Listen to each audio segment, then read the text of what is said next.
Outdoor ladies and gentlemen, it is that special time of year when we've got cold weather, cruising bucks, and endless possibilities, as long as your butt stays in that stand. Like I said, the possibilities are endless during the rut, so you need to make sure you do all you can to maximize your chances by maximizing your time in that stand.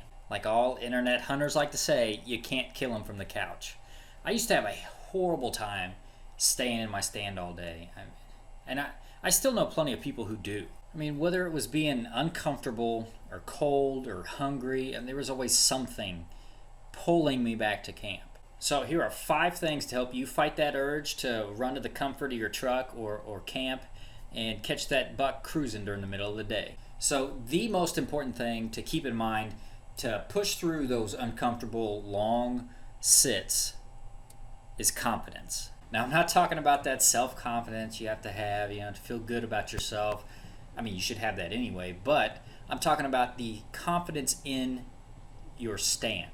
You have to feel that at any moment, something's going to come walking by. If you don't have confidence in the spot you're in, there, as soon as your stand that seat gets a little too hard, or your stomach starts growling just a little too loud, you get too cold or bored, you're going in.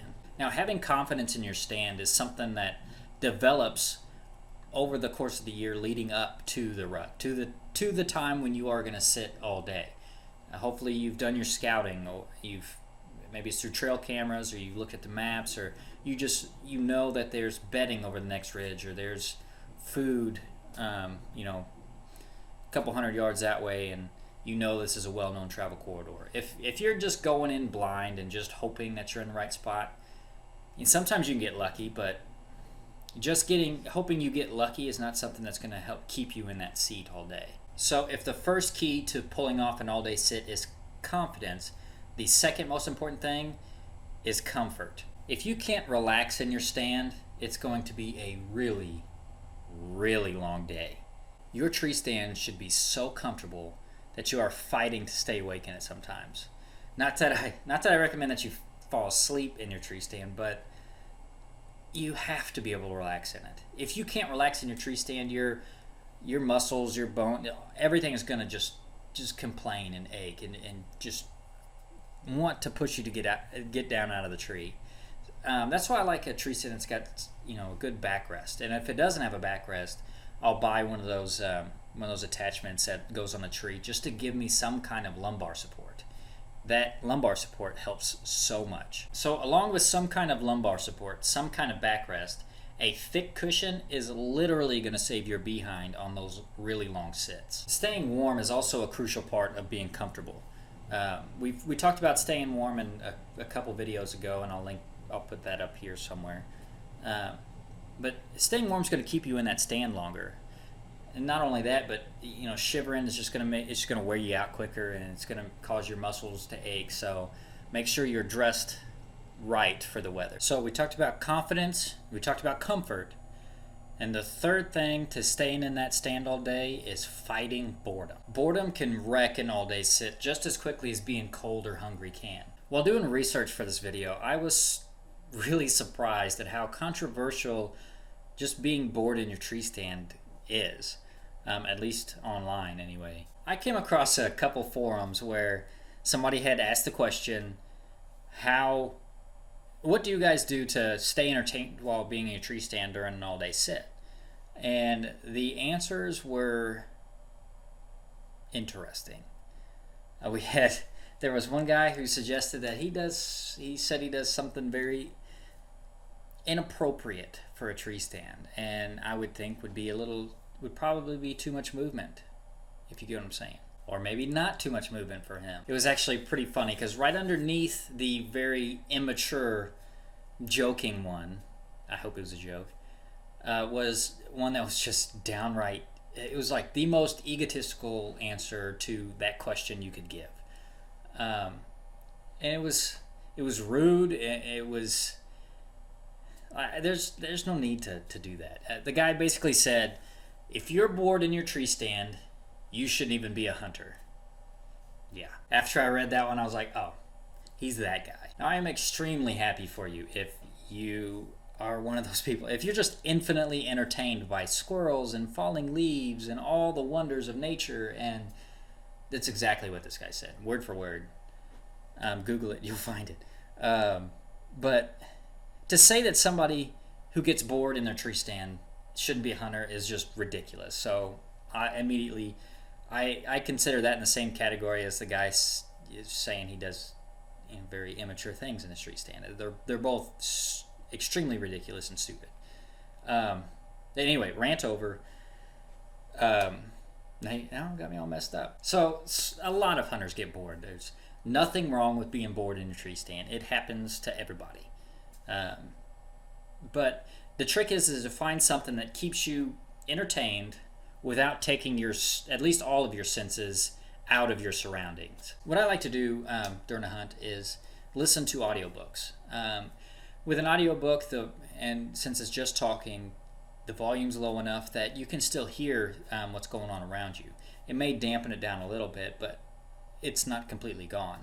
And your eyes are still up scanning the woods for movement. So you're still very much there. You know you're in the stand. Your head's not up in the clouds. So consider an audiobook when you start getting a little bored. Now, lots of people play games on their phones. I don't think there's anything wrong with it. I do it a time or two.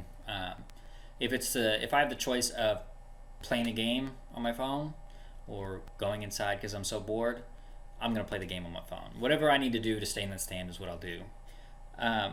However, with a game on your phone, it's like reading a book. Your eyes are zoned in on that. You almost get a little tunnel vision in the sense of you don't hear quite as much. You're a little more in your head than you are out in your surroundings. So just remember that next time you open that Clash of Clans or whatever it is you're playing. So if you are going to play a game on your phone or read a book, you need to have a plan of how you're going to put that away when a deer does start to move into your area. Think about how you're going to put your phone or that book or tablet away and position yourself for the shot. Things happen in seconds, sometimes even quicker when it comes to hunting. Usually you'll have some kind of warning, crunching leaves, maybe a grunt, something that lets you know that deer is there. But sometimes there are deer that just, like I said, they're like ghosts. They just materialize out of the air, and you could miss your opportunity. Just remember, if you decide to play a game on your phone or whatever you decide to do to keep yourself entertained, you do run the risk of missing something. So as long as you're okay with that possibility, do whatever you need to do to keep your butt in that stand. So the fourth thing to keep in mind when pulling off that all-day sit is to keep yourself fueled. Food serves multiple benefits. Besides the obvious of keeping yourself sustained, it can help fight off the cold, and it can fight off boredom a little bit. It keeps you occupied. So we talked about food in one of the earlier episodes, but one of the things to keep in mind is you want to pick foods that are higher in complex carbohydrates, so it keeps you fueled longer. And then you want stuff that's got a lot of protein in it, and it keeps you full longer, helps you feel more satiated, more satisfied.